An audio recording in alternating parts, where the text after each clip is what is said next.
दादी पोती का प्यार। कहानी शिखा की है, जिसकी बहुत अच्छी नौकरी थी।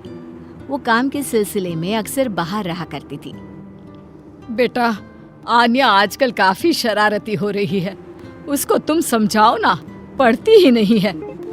अच्छा रुकिए, मैं अभी आई। आन्या, जो कि शिखा की 7 साल की बेटी है, शिखा उसके कमरे में जाती है और दरवाजा बंद कर लेती है। सास को लगता है कि शायद शिखा आन्या को प्यार से समझाएगी, लेकिन कुछ देर बाद दादी, दादी बचा लो, मुझे मार रही है मम्मी। पीछे से शिखा आती है। पढ़ाई नहीं करोगी तो क्या करोगी? लोगों के घर पर बर्तन धोगी हैं? शिखा, क्या बकवास कर रही हो?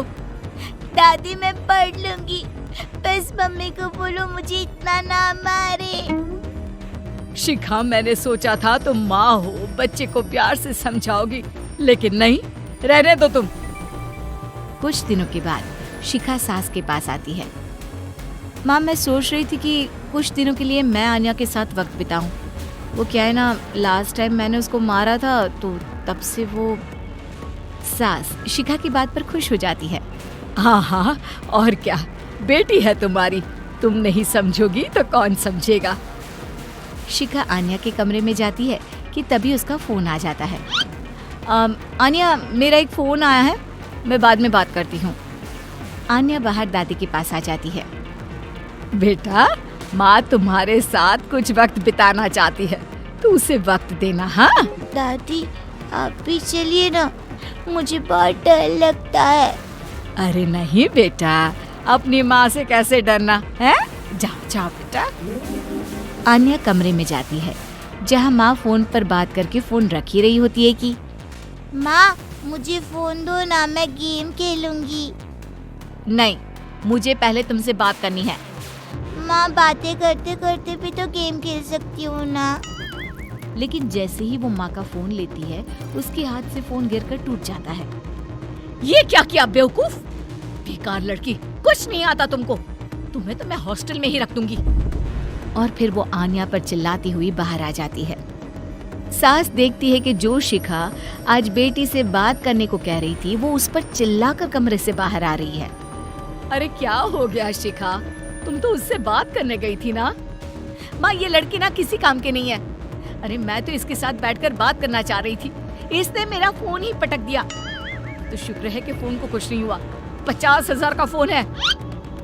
अरे जब फोन को कुछ हुआ नहीं है, तो बेटी के साथ कुछ पल आराम से बिता देती।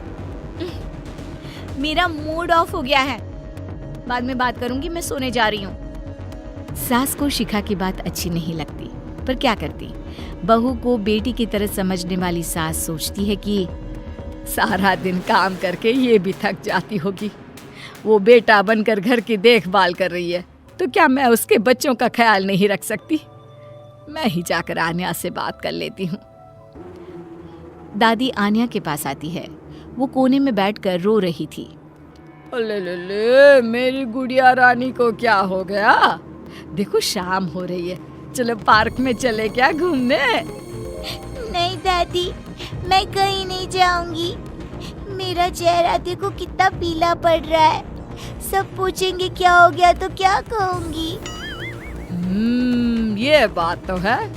अरे कोई ना, मैं हूँ ना मेरी गुड़िया के पीछे से जवाब देने वाली।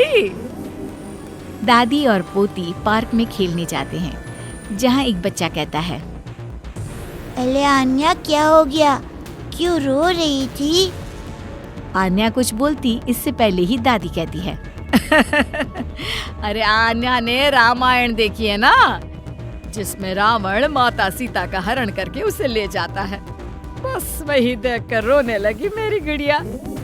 हरण क्या होता है आन्या की दादी? आन्या की दादी क्या होता है? दादी तो दादी होती है ना। वैसे हरण का मतलब होता है फिर क्या, दादी सभी बच्चों को रामायण के किस्से सुनाने लगती है। सभी दादी को घेर लेते हैं। आन्या को अपनी दादी को देखकर काफी फख्र महसूस होता है। आज तो पार्क में मजा ही आ गया दादी। दादी, आप मुझे छोड़कर कहीं मत जाना, वरना मम्मी तो मुझे। नहीं बेटा, ऑफिस के काम से मम्मी परेशान हो जाती है और आपको तो पता है जिसे हम सबसे ज्यादा प्यार करते हैं उसी से ज्यादा नाराज भी तो होते हैं ना। दादी पूरी कोशिश करती कि आन्या का कोमल मन माँ से प्यार करे। फिर एक रोज, अरे शिखा, वो क्या है ना, तुझे तो पता है मेरी अंग्रेजी थोड़ी कमजोर है।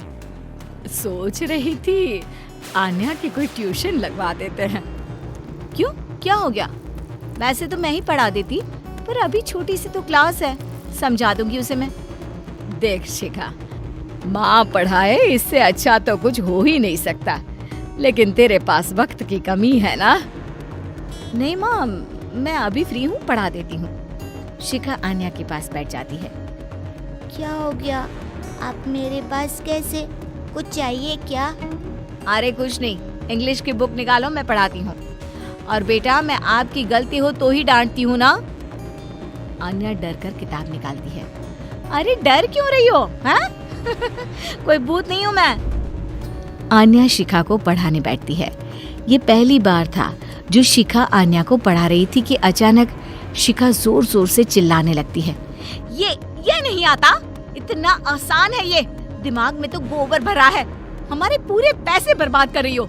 हम लोग कमा रहे हैं कि तुम कुछ बन जाओ, लेकिन नहीं, मजाल है कि पढ़ ले ढंग से। माँ, मुझे ये नहीं आता, तभी तो दादी से कहा था कि किसी को बोलो मुझे पढ़ा दे।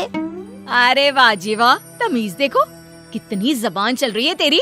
मन तो कर रहा है कि एक थप्पड़ जड़ दूं। आन्या माँ की डांट सुनकर जोर जोर से रोने लगती है।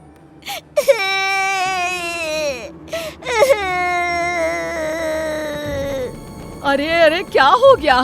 क्या हुआ शिखा? तुम क्यों उस मासूम बच्ची पर चिल्लाती रहती हो? अब बस बहुत हो गया तुम्हारा। यही है वो कारण जिस वजह से वो बिगड़ रही है। उसके सामने आप मुझे डांट रही है। अब शिखा सास पर भी चिल्लाने लगती है।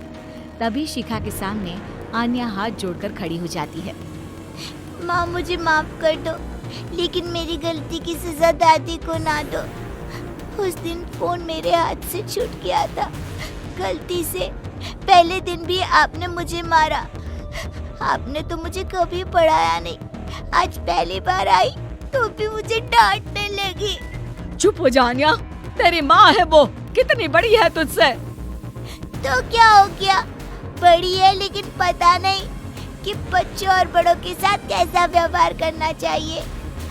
माँ, हम कम पैसों में गुजारा कर सकते हैं, लेकिन आपके बिना नहीं। हमें आप चाहिए माँ। छोटी सी आन्या की बात सुनकर शिखा की आंख में आंसू आ जाते हैं। उसे रियलाइज होता है कि उसने कैसे आन्या को परेशान किया है। मुझे माफ कर दो तुम दोनों। माँ, आपने मुझे हमेशा बेटी समझा, लेकिन मैं अच्छी माँ नहीं बन पाई। अरे नहीं नहीं बेटा, ऐसा नहीं कहते। देखो, ऐसी बात है कि जब जागो तब सवेरा।